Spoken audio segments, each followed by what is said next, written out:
Hi, everyone. Thank you so much for joining us today. I'm Amanda Del Balso, and I'm from our Google for Education programs team, and I'm joined by my colleague, Dan Stratford. Dan, you want to say hi? Hi, everyone. I'm Dan, based out of Sunnyvale, but here in my in law's basement.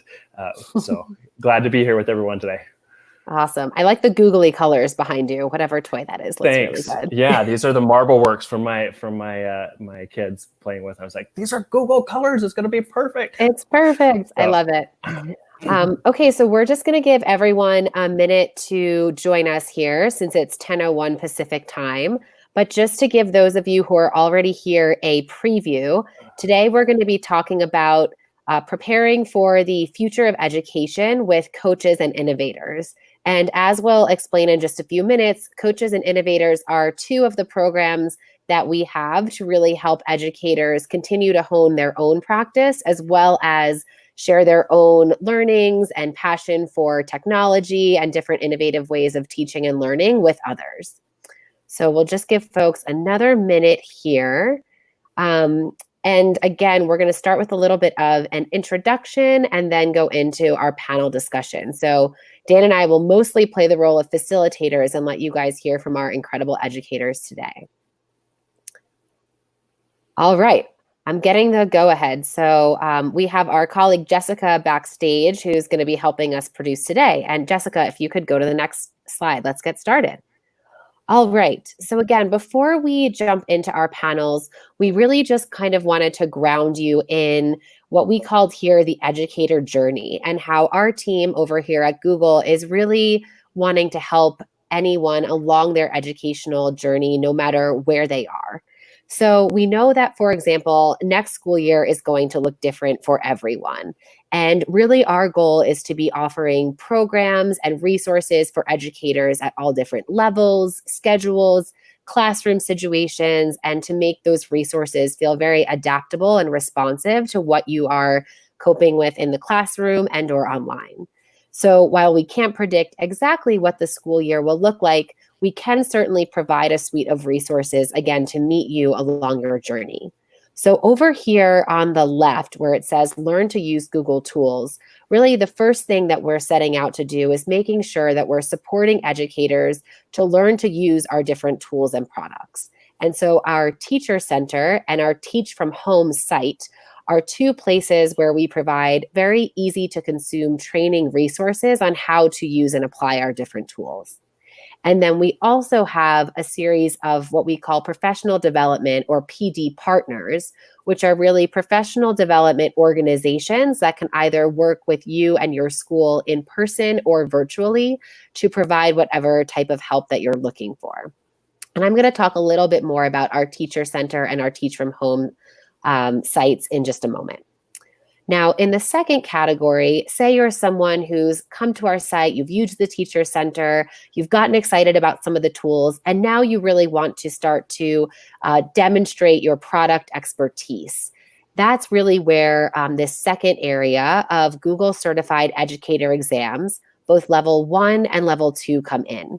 Again, these are all about providing an opportunity for educators to show their own mastery for different products and tools and how they're applying them to different learning experiences. And then the segment that we'll talk about the most today is this third category of educating and inspiring others. So once you've come and you've done some one-off trainings and you've demonstrated your expertise, we hope that you guys can become excited to share your expertise with others and really want to work with those within your school community as well as beyond it. So that's where our certified trainer, certified coach, and certified innovator programs come in. They're all opportunities for folks to really, again, bring knowledge to those throughout their school communities. Okay, so now let's talk a little bit more about the Teacher Center on the next slide.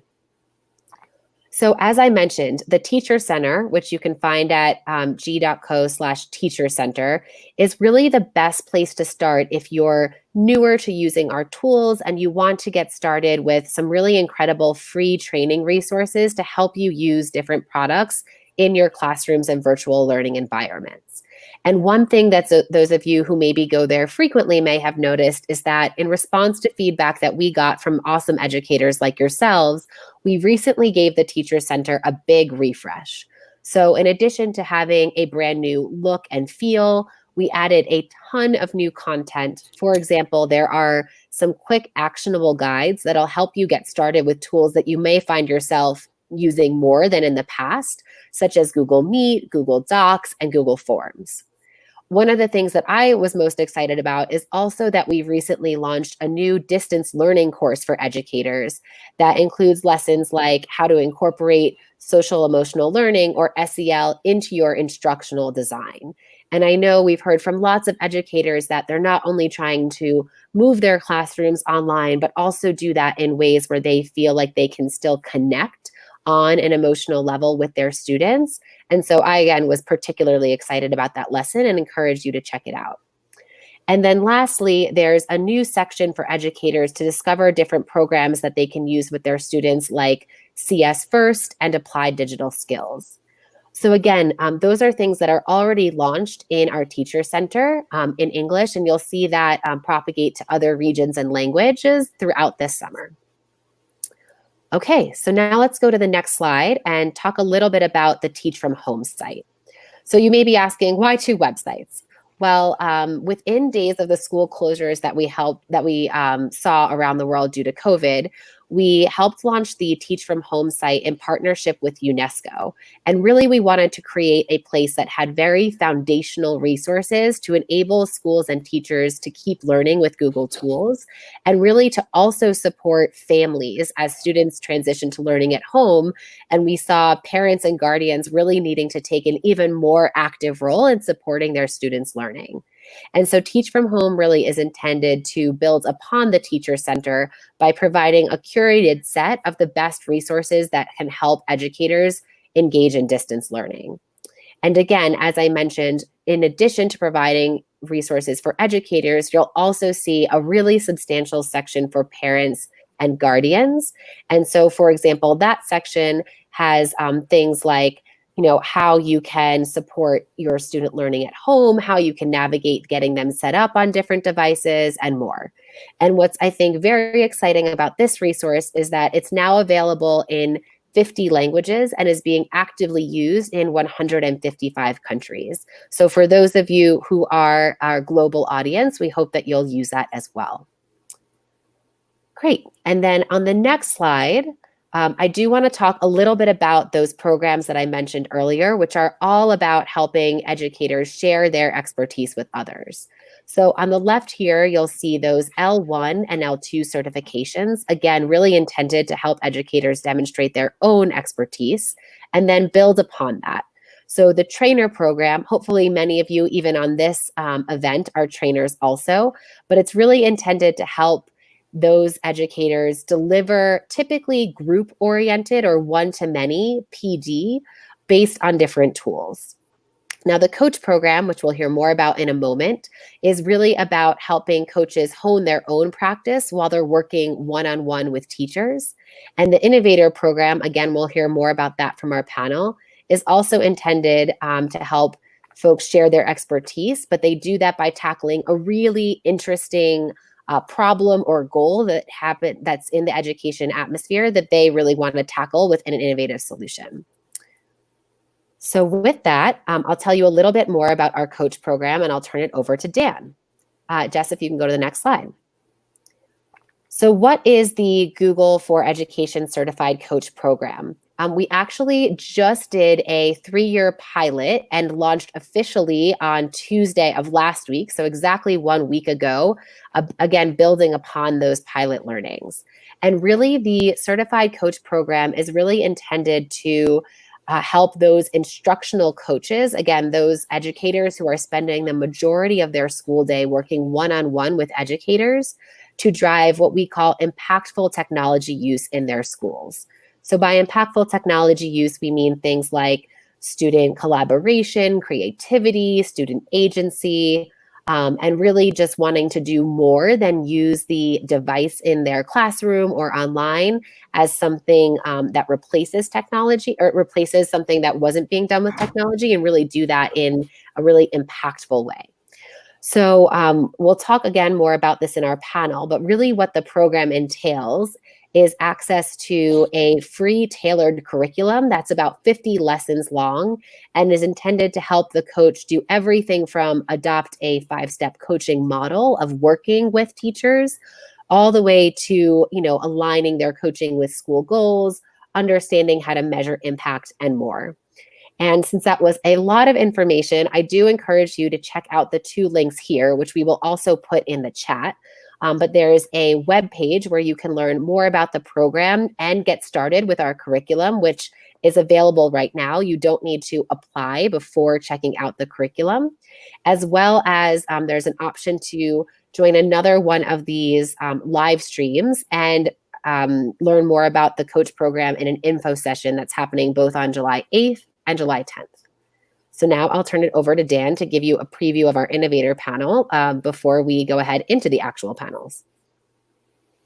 Thanks, Amanda. So as Amanda just so nicely laid out, the Certified Innovator Program is one of the programs for educators who are looking to go beyond merely understanding how to use and apply Google tools in the classroom to now how do I go out and educate and inspire other educators. And the way that innovators do that, I'll just read for you what you see here and then unpack it a little bit. But so our Google for Education Certified Innovators are education influencers who lead innovation projects that transform school communities.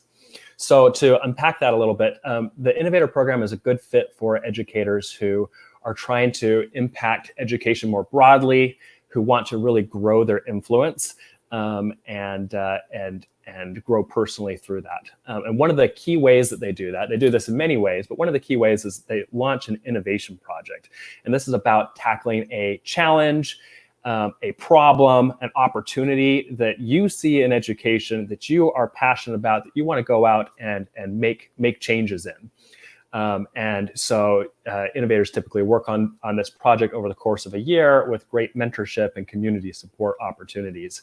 And they really see kind of accelerated growth from it, not only from the activities in the program, but perhaps even more so from the community around them of mentors and peers who inspire them.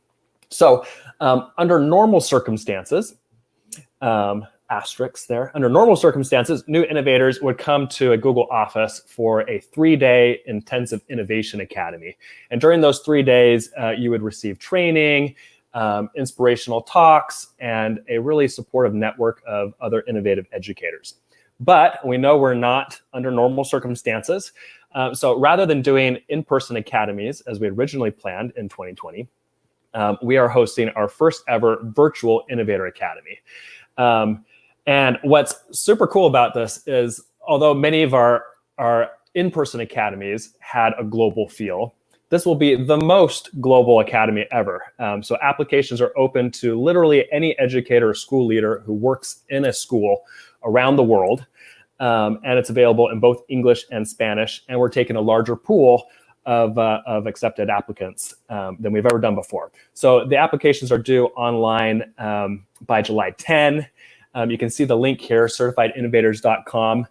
That online academy will start in the first week of August. So hope to see a lot of you applying. We've already got hundreds of applications, and it's looking like it's going to be a really amazing group. I can't wait to see what happens. And we've got a great panel for you guys in just a few minutes after the coaching panel. So with that, I'll go ahead and turn it back to Amanda to go deep on the coach program.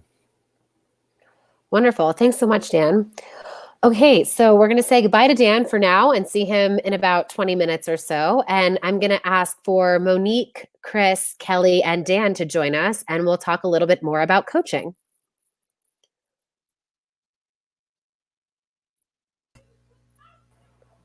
Hi, Dan. Hi, Chris. Hi, Kelly. Hi, Monique. Oh, I love when that works the way that we intended. Thanks for the wave. All right. So I talked a little bit about our coaching program, but I'm really excited for the group that's joining us here today live, and maybe we'll also listen to the recording to hear more about it from you guys, all of whom participated in our pilot. So could you start off by just introducing yourselves, telling us, where you are, what you're up to, what your title is at your schools, and maybe a little bit more about what being a coach means to you. How about Dan? Will you start us off? Sure. I'm Dan Kincaid. I teach at Carrollton Farmers Branch School District near Dallas. I come from a science teacher's perspective, and this program has really helped me to learn to be a coach as well and to help a lot of other teachers to learn and innovate. I've always been an early adopter and have helped them kind of over that hump. Awesome. Kelly, how about you? My name is Kelly Coons, and I am a district technology coach here in Spartanburg School District 5 in South Carolina. I have taught all the way up from kindergarten all the way through 6th and 7th grade. I had been a curriculum coach for 3 years prior to joining up with a dynamic learning project, which is now the certified coaching program. And I really said it all during that training, but I really never really truly felt like a coach until I received this training and this structure and this network of professionals. So became a new coach all over again. Wonderful. And Kelly touched on something we'll talk about more as well, that really our intention is for this program to be for both brand new coaches as well as veteran coaches like Kelly. So we can dive into that a little bit more. Monique, how about you? Hello, everyone. Thank you so much for having me. My name is Monique Chapman. I am the DLP coach in the Talladega County School District in Alabama. And for me, coaching is helping teachers win, right? Even when they don't feel successful in the classroom. I have the role of reassuring them that they are successful and that they can win. So, and I also look at myself as a problem solver. So that's how I see coaching. I love it. Problem solving. Oh my gosh, maybe more now than ever. And in a minute, we'll talk a little bit about how each of you have played such a crucial role in helping your districts navigate the last many months. But before we do that, Chris, last but not least, will you tell us about yourself? Sure. Thank you so much for having me. My name is Chris Schultz. I'm the K-12 Technology Integration Specialist for Octorara Area School District. We're about 45 minutes outside of Philadelphia in Pennsylvania. And what it means to be a coach to me really is just about building the relationships. This is a new district for me. I spent 15 years in my prior district, and this system, the model has really given me a nice framework for connecting with people, the teachers, the students. That was my favorite part this whole year. And has been a wonderful opportunity to learn and grow professionally and to help the other teachers in my district learn and grow as well. I love it. Thanks so much for sharing. And Chris touched on one of the parts of our curriculum that I think we've had some of the best feedback about is actually called building relationships with your teachers. So I encourage those of you who are interested to check that out. Again, that's free and available now, so you don't have to apply to the program to get started with the curriculum, because we really wanted to make sure that anyone could benefit from it. And just one other thing I wanted to observe is that Dan, Chris, Kelly, and Monique each have similar themes that they touched on, but actually completely different titles. And so one of the things that we often get asked is, what exactly do we mean by a coach program? And it really does come down to that person or that educator who is responsible for working in a really personalized way with teachers to understand what it is that they want to achieve, whether it's a goal or a challenge that they want to overcome, and then working with that teacher to identify specific strategies, often technology-based, but not always, that can help them really achieve those goals or overcome that barrier. So to that end, speaking of barriers, as coaches, how have you guys seen your role in helping your teachers and your school districts really navigate this transition to distance learning that we've all been going through over the last many months? Maybe Monique, let's start with you. Okay, I really felt like my teachers were very prepared. I say that very humbly, but I felt like they were really prepared.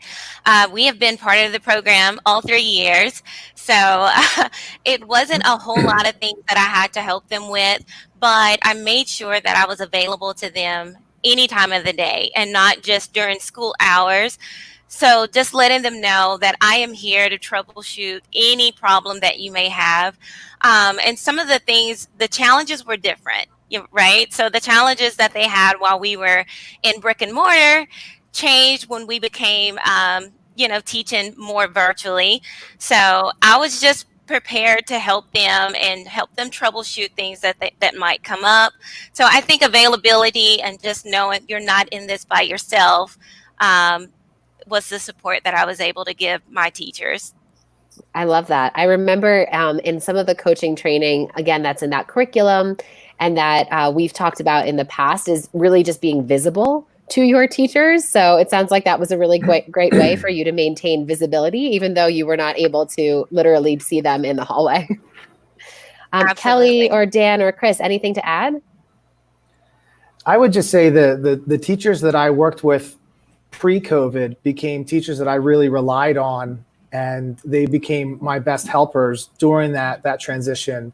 And Monique, I think you hit it right on the head. They felt very prepared going to distance learning. And just that visibility was just a different piece. We had set up Google appointment calendars where anybody in the district could get a hold of you. And everybody found it really helpful to have somebody that was willing to help them and meet their challenge head on with them, in that collegial spirit. Yeah, I agree totally with what Chris said. One of the things, the most common thing I heard from teachers was, thank God we had this program. Right. We were able to get a head start, and kind of like Chris said, I worked one-on-one with teachers, but they in turn became leaders and helped their group, their teaching level to move on. So it just spread the knowledge that much farther and allowed us all to do a better job. Wonderful. Kelly, anything to add, or should we move on to our next question? We can move on. I mean, I agree with everything that they have said. It really made me as a coach feel good about the work that we had been doing and kind of laying the groundwork and that foundation, because once we were out there without a safety net, it's like, we've got to do this. And so you really figured out who attended your PD, who paid attention to your PD, and who really was excited about using a lot of the tools that you've been using for a while. So absolutely. And I think that touches on another theme. Something we've heard over the last couple months is that teachers who maybe were more reluctant to technology in the past, or even more reluctant to coaching in the past, have been able to get that personalized assistance. And hopefully that's something that they've had a positive experience with and will continue to do as we move on. Okay, so thank you guys for sharing your journeys and your schools. I'm so glad to hear that things went as smoothly as possible given the circumstances. I was curious, kind of turning from how you've helped educators and more how this program has helped you as an educator and as a coach, to hear about some of the ways that you feel like you've benefited from being part of the certified coaching program, part of the community or the cohort. So maybe Kelly, we'll start with you. Sure. As a coach, I had always felt like the lone wolf in the building, and nobody understands your role really, because you're doing some administrative things, you're doing some teacher related things, you're doing some community oriented things. So I feel like being a part of not only just the structure and the framework that this coaching program provided, and just I couldn't even keep track of how many resources we had available, and that was huge. But the best resource, I think, is these other colleagues you see on this screen with me, and the fact that we could jump in a chat at a moment's notice or a Google Hangout and all troubleshoot and talk about it together. And you didn't feel like you were by yourself. Yes, you were in your building probably, but you were just a text away or an email away from getting flooded with resources and solutions. And so it really gave me a sense of community within the coaching world that I'd never experienced before.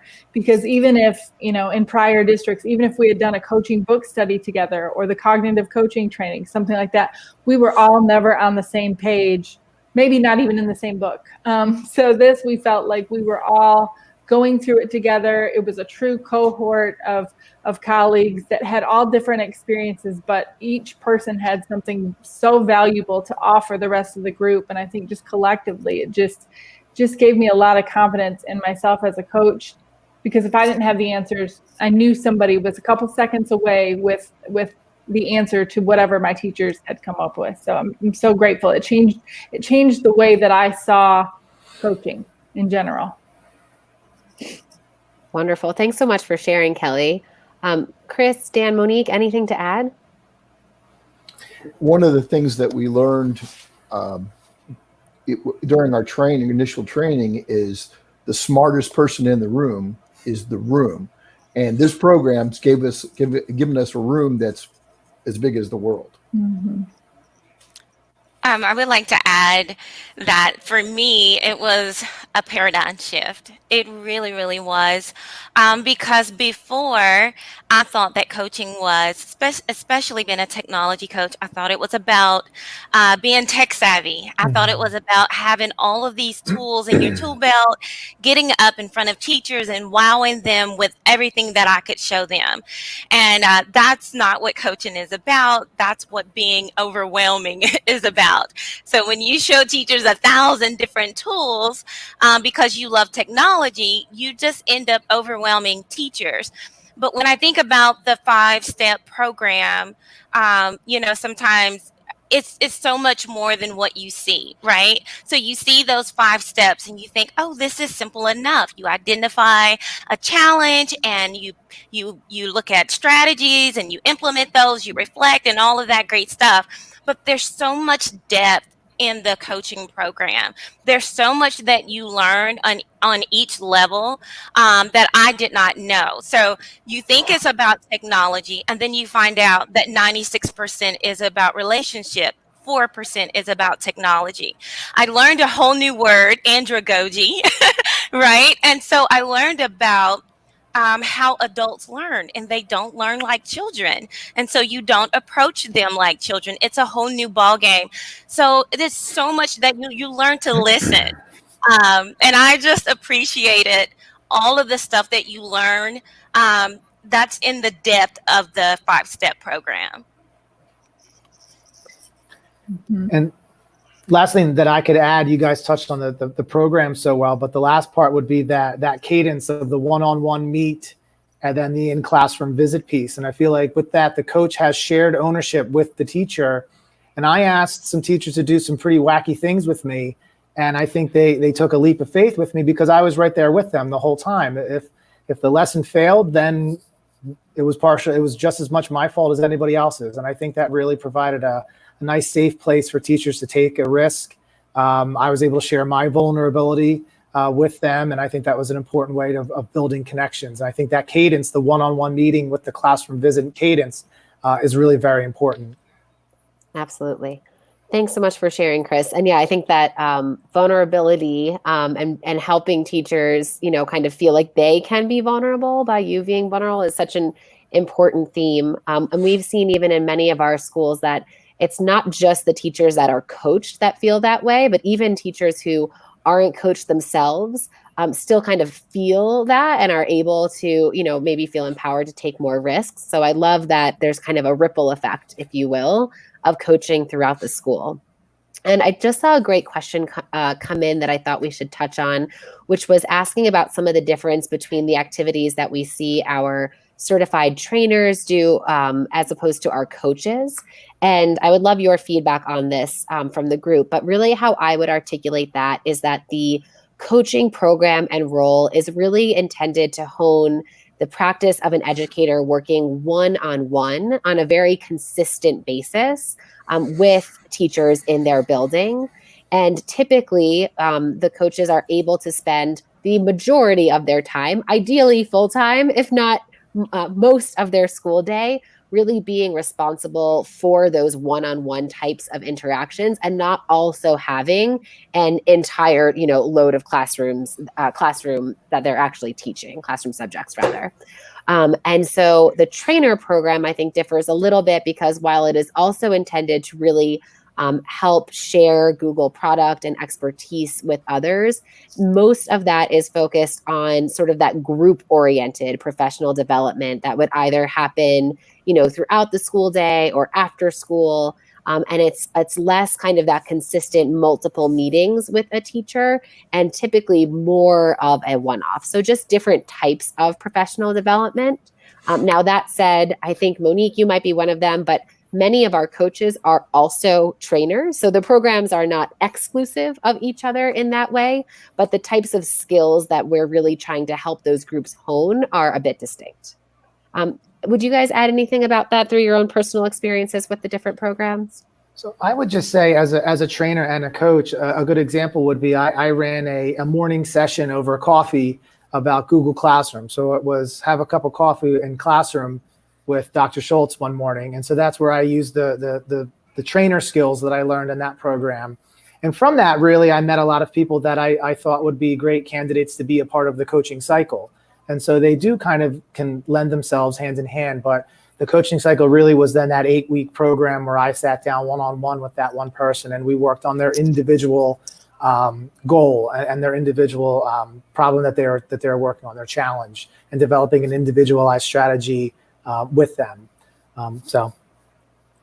And I think anytime that you can go through any of the Google, whether it's Trainer, Innovator, any of those things, anytime you can go through and complete those processes, as a coach, you're that much more knowledgeable to be able to advise others to continue to push further and go through that themselves. So, absolutely. Okay, I just looked at the clock and realized we better leave our innovators some time here, or I'm going to get in trouble from Dan. So we'll just wrap it up with 2 more questions. And Kelly, I think you touched on this, but sometimes we have heard that coaching can be a bit of an isolating role, since really you are sort of responsible for building so many of those relationships with teachers and then also helping them to find solutions. So I was curious in some of the ways that this community and the program have sort of helped each of you feel more connected or more equipped to do your jobs well and to feel really supported while doing that. Maybe Kelly, let's start with you since you brought that up earlier. Okay. Well, I mentioned how connecting with coaches within this certified coaching program was really helpful and with the resources. But also, I think that it really comes down to how you are viewed within your building and within your district as a coach. And I think that this program sets you up as a colleague, as an ally, as a support position, and not as an evaluator and someone that's going to come in and begin judging what that teacher is doing. Because, anytime you walk into someone's classroom and you've got a clipboard or you've got your laptop and you're just taking notes and you're not an active participant, not really kind of working alongside them, but just I guess seemingly evaluating or judging, they put their guard up, they put their defenses up, they don't want to share, they don't want to admit any weaknesses. And so I think that through this program, the overall mindset is we're coaches, and coaches encourage people to be better and motivate people to be better and not just pick apart every single thing that you're doing. And people don't want to fail. They don't want to fail personally, but you don't want to fail in front of other people either. So I feel like this certified coaching program, and like Dr. Schultz had kind of referenced earlier too, that 5-step, you're having a personal meeting, you're having the pre-meeting, you're doing the observation, you're meeting again, and just that cadence and repeating that just really makes sure that you go through all of the necessary steps to build those relationships and to work to figure out a problem together. So wonderful. Thanks, Kelly. I totally agree with everything that Kelly said about that, but I also want to touch on how the certified coaching community has been a help for me and supported me.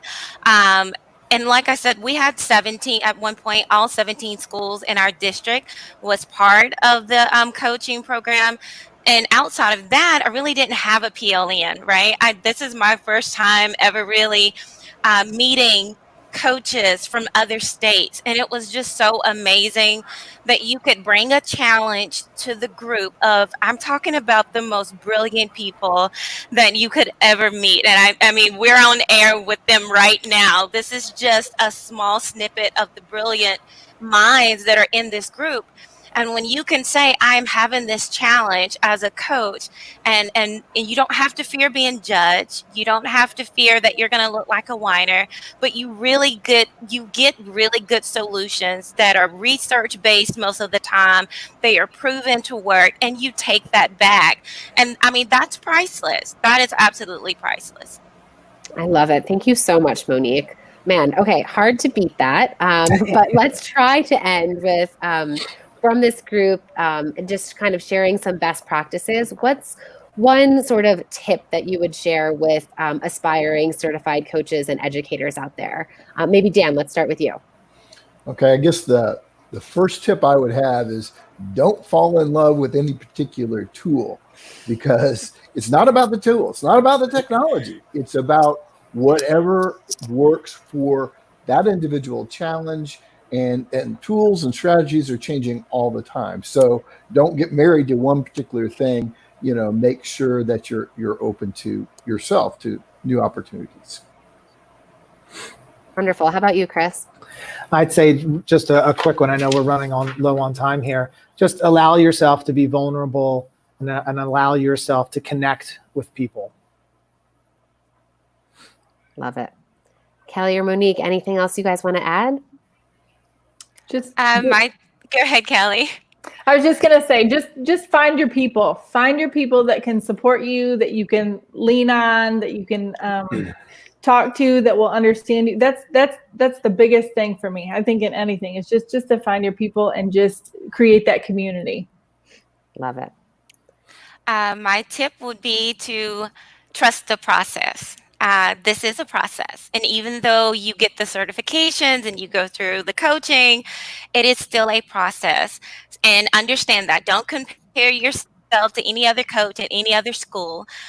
You just do your work and stay diligent to the process. It will work, and just stick with it. Wonderful. Thank you so much. This incredible panel, Dan, Chris, Kelly, Monique. I'm so grateful to have you guys as part of my community. They're always teaching me something. And I did my best to kind of incorporate as many answers to the questions I saw as possible, but I know I didn't get to all of them. So for those who still have questions, if you go to our website and scroll to the bottom, there's a way that you can reach out to us and get your questions answered. And also for those who are interested and want to get started, really the best thing to do would be to check out the curriculum, which goes over building relationships, as Chris mentioned, the 5-step model that was mentioned. And again, that's available now, ready to go. There's actually even a specific set of modules or lessons, if you will, that we recommend getting started with now over the summer. So put that on your summer PD list before you get rocking and rolling again for next school year, no matter what that looks like.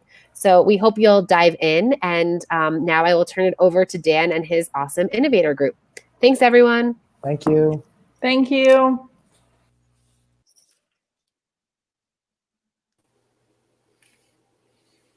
Thanks, Amanda, for that great panel. What a cool group of educators and coaches.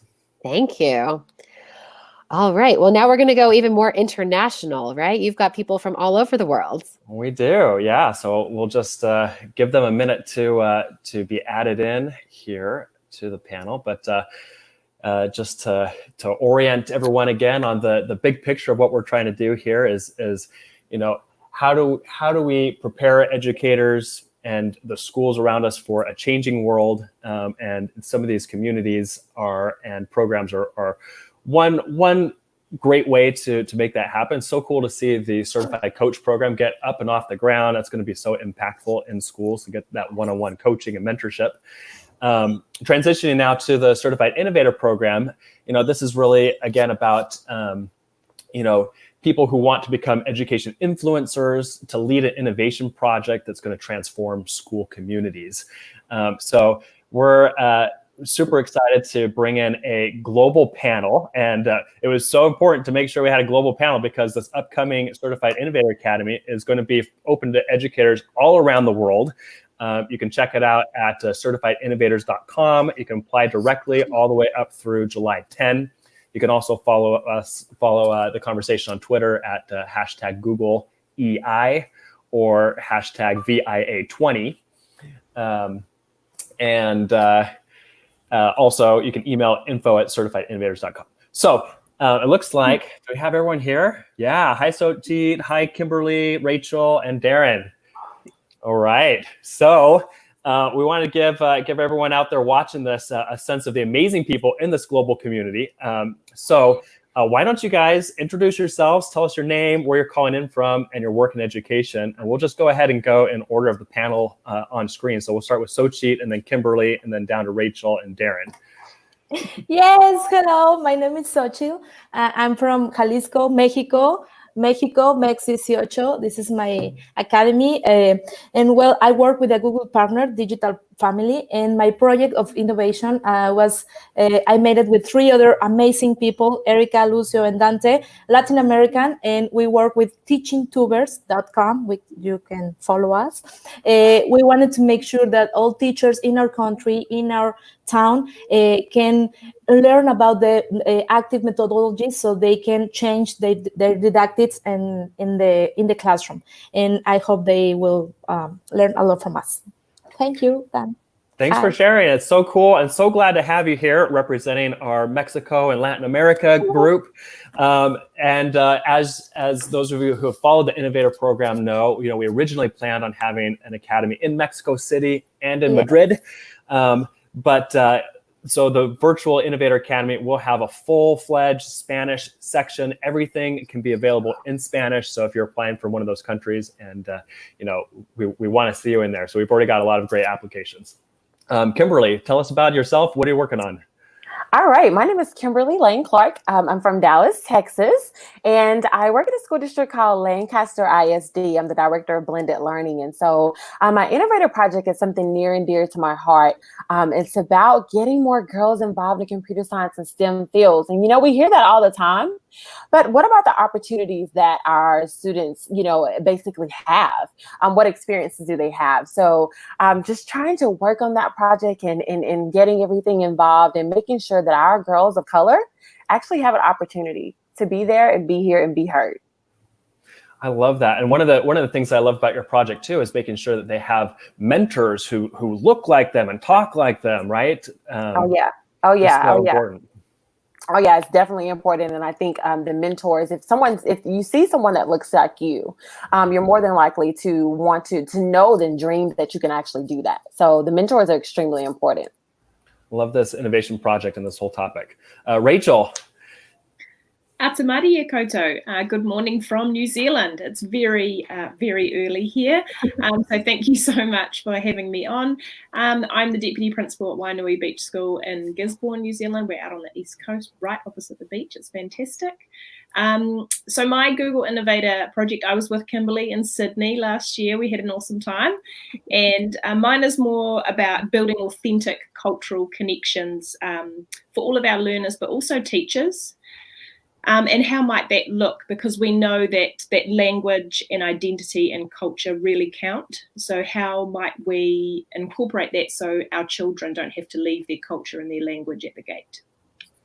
Love this. Diversity, equity, inclusion, all these topics are so important. We're definitely dealing with this in the United States. How do we overcome some systemic obstacles and challenges and problems? But the topic isn't limited to the United States.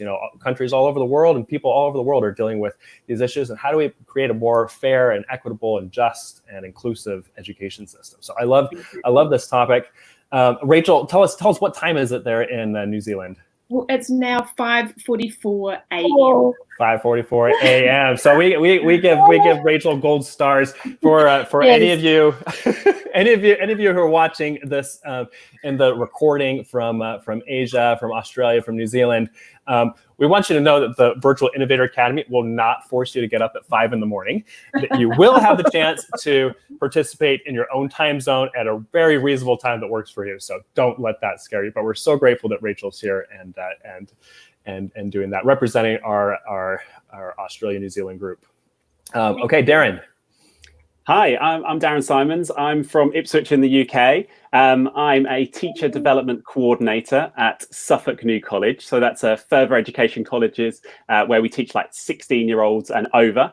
My Innovator project's all around data. So we've got loads of data on our students and it's about getting access to that data. So how do we get that really quickly and then be able to use that data to support our students, about making them succeed in education. So my project kind of developed around, having all those spreadsheets, which are really difficult to kind of filter down to a single student, but it's actually having a conversation. So using a chat bot to kind of do that filtering for you, and then bringing up the progress of a particular student. So it'd just be like, how's this student progressing? And then suddenly the report would then appear for you. So that's my project.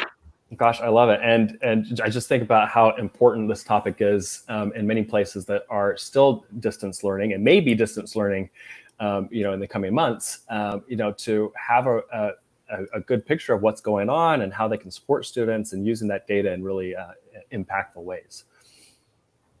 Yeah, definitely. I think that's a huge thing, certainly remotely. We need to be able to see kind of what's happening with the students and when we need to step in and help them out with those interventions. Yeah, so cool. Okay, so for those of you who are watching, you've heard 4 of these challenges and topics.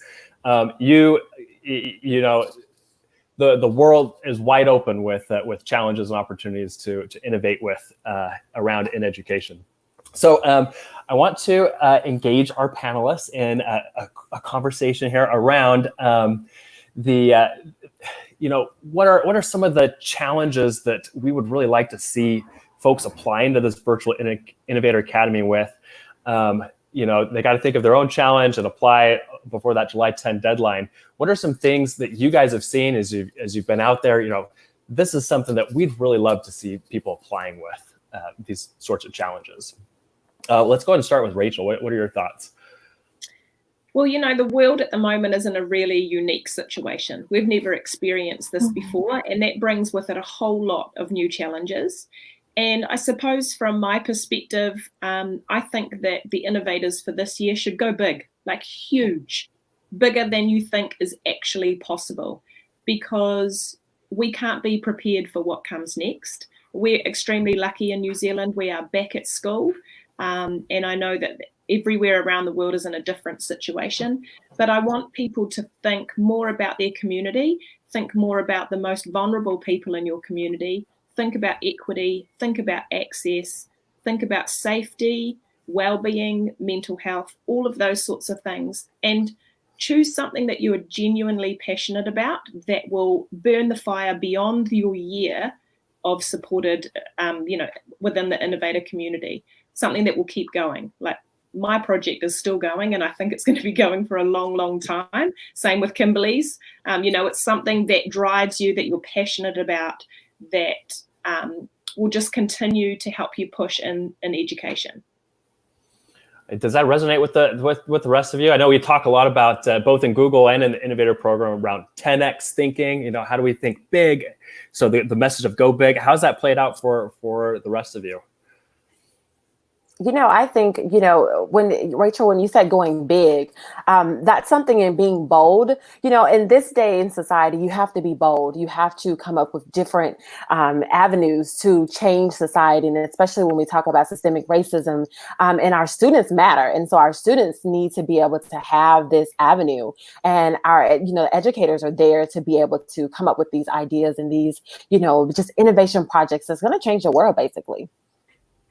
I love that. I love how you haven't shied away from this. In fact, any of you on this panel, like you've said, no, I'm going to tackle these big issues. This is just one of the things for me being here is just I'm so inspired by the can-do attitude. Every time I'm with a group of innovators, I'm like, holy smokes! Am I thinking too small? I don't know. Have you guys felt that way, Darren, Sochil? What do you think? Yeah, I think kind of for me, it's that passion. that we all have for our own projects, but that's been boiled down to just from our own classroom, and seeing those issues that we have with our own students and in our own area and in our own sort of college. So I think that's kind of like a really sort of the main thing is to really focus on what's the issue with you and having that passion, and then sort of driving that forward. And that's where the academy will then grow that project to even bigger. I mean, I think we've all developed those further. And I know at London 19, we just kind of came in at one point and then just took it even further. And by the time we'd left, it was like literally we're changing the world with all the ideas that are out there. It's incredible.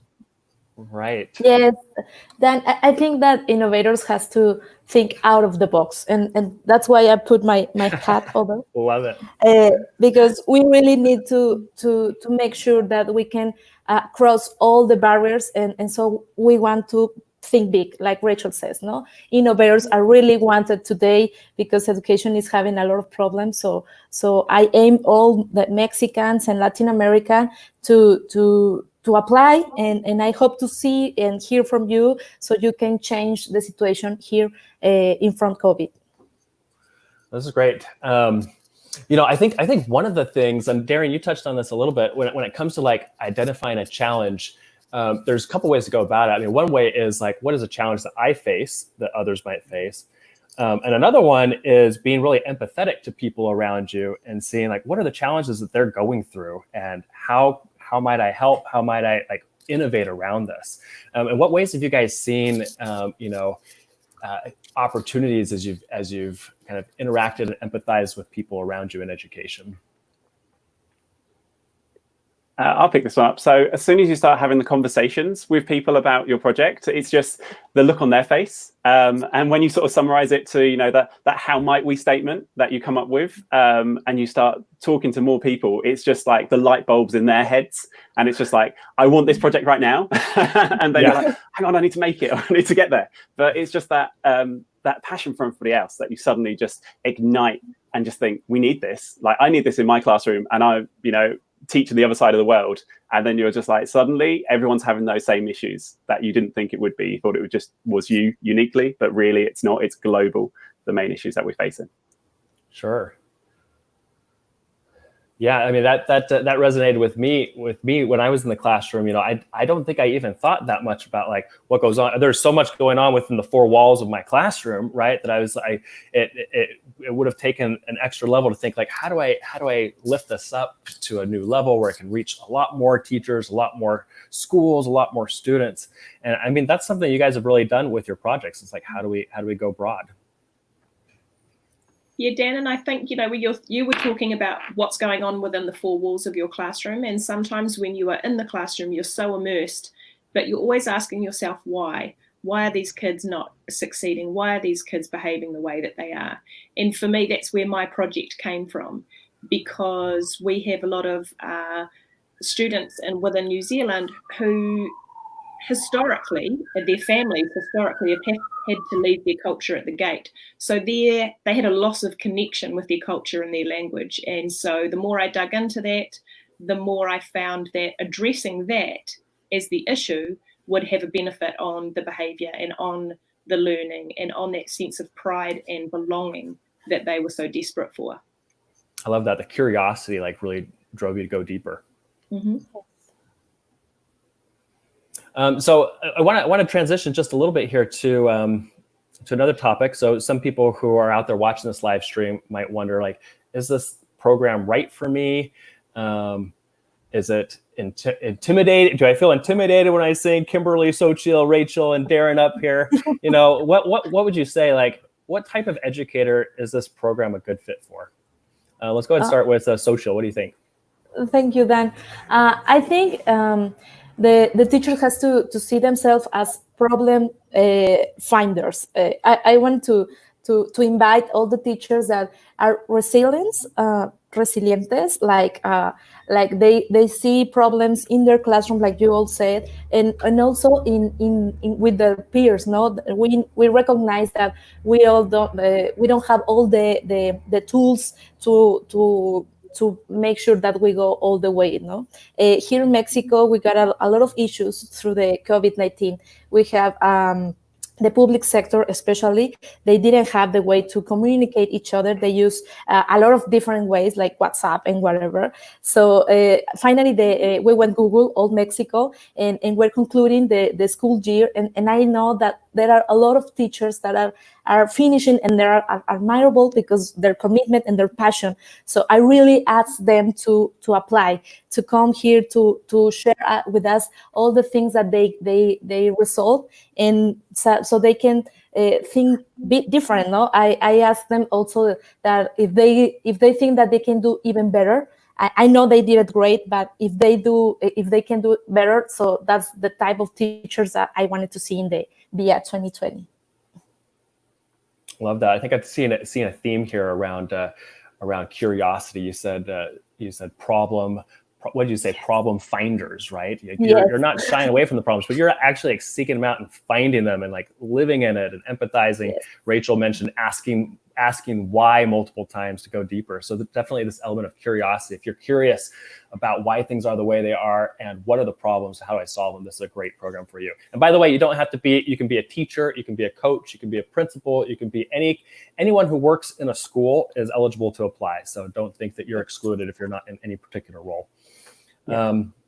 Kimberly, Rachel, Darren, go ahead. Yeah, sorry. In London 19, we had even IT managers and network managers that were involved in that as well. So it's just great to see all those different communications kind of going on. And kind of, we usually always talk about IT and having issues with those as teachers. But it's great to see them involved in that as well. So yeah, if you're in a school, definitely apply. 100%. Yeah, I think the diversity of roles, of people, of positions, like all these things, like contribute to kind of a rich program. And I think don't be scared. Like don't worry about whether you're good enough or not. Like I had massive imposter syndrome when I went to Sydney. I was like, I don't belong here. Look around the room. There are amazing I still people. do every day. Yeah. And yeah, exactly. And I was just like, wow, like everyone else was just so dead set on what their project was, how it was going to work. And I felt like I was fumbling in the dark. But I also feel that because I took the time to really think about it and I was passionate about it, I found a way to express what I wanted to do. And as I said, it's an ongoing project. So shake off the imposter syndrome. If you're passionate about it, go for it because it will keep your fire burning. Love it. Yes, curiosity and passion. I say that. Yeah, and I mean, I just, just with Rachel, stepping off the plane in Sydney was, I mean, the best thing ever. And just to see all of the other educators and, see what their passions are, I think you shouldn't be afraid. And, wherever you're going, I know it's going to be virtual now, but just imagine you're in Bali or somewhere. I don't know. Rachel's New Zealand beach sounds pretty awesome. Oh, yeah. Yeah, it does. So don't be afraid to just to get in and meet the educators, and you'll have lifetime friends. Because I know that I made some as well. Yes. Love that. Me too. It's here. Oh, and I don't think we explained the hashtags that people see down here. Yes, so for those who are watching, these 4 innovators are all from recent Innovator academies, and the hashtag that you see there is the little code. So MEX18 is Mexico 2018, SID 19, Sydney 2019, and then London 19 for Darren. So just a little FYI there. We're coming up on the hour, so I did want to end with just one last question. For those who are watching this, who say like, yes, I want to be a certified innovator. I want to grow my influence. I want to work on an innovation project, tackle a big problem I see in education. What is the one thing you're most excited for these new innovators to experience? Kimberly, can you kick us off? It's kind of going to piggyback off of kind of my statement earlier about the connections with your PLN. That is I just keep on, just really reiterating on this because it's just been an amazing ride just to meet other educators. Like Darren was stating, earlier, that you realize that just in these 4 walls, everybody else is kind of having these problems, and we're really trying to be problem solvers as educators.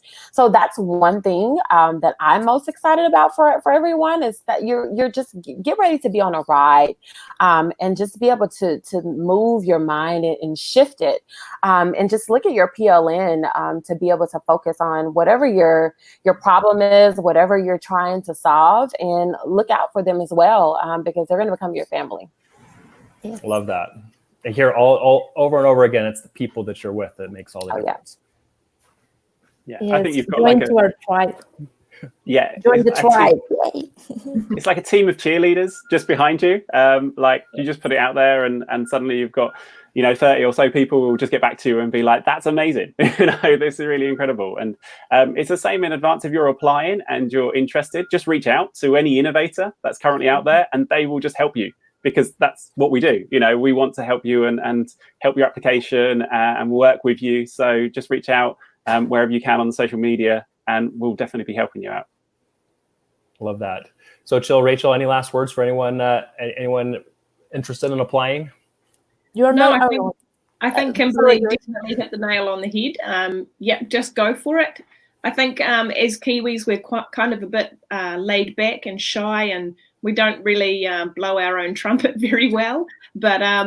But yeah, definitely just reach out. I was a bit of a Twitter lurker prior to Sydney.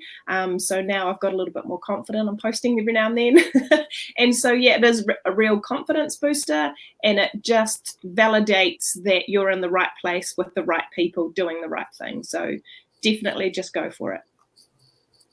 Yes, that you're not alone. You're not alone in your classroom. You're not alone in these problems around you. You have your tribe with you, and you can fight everything with your partners and your peers. So welcome to the Academy. Yay. So we're at the hour. We're ready to wrap it up. Just a huge thanks to Xochitl, Kimberly, Rachel, and Darren for making it out from all the places all over the world. It's so great to have you guys here. For those who are watching, we've dropped in some links for the coach and innovator programs in the chat. Also look out for an email in the coming days to learn more about the program. Thanks so much for being here, and hope to see you at the VIA 20 Certified Innovator Academy. Thanks, everyone. Thank you. Thank you. Bye. Bye. Bye.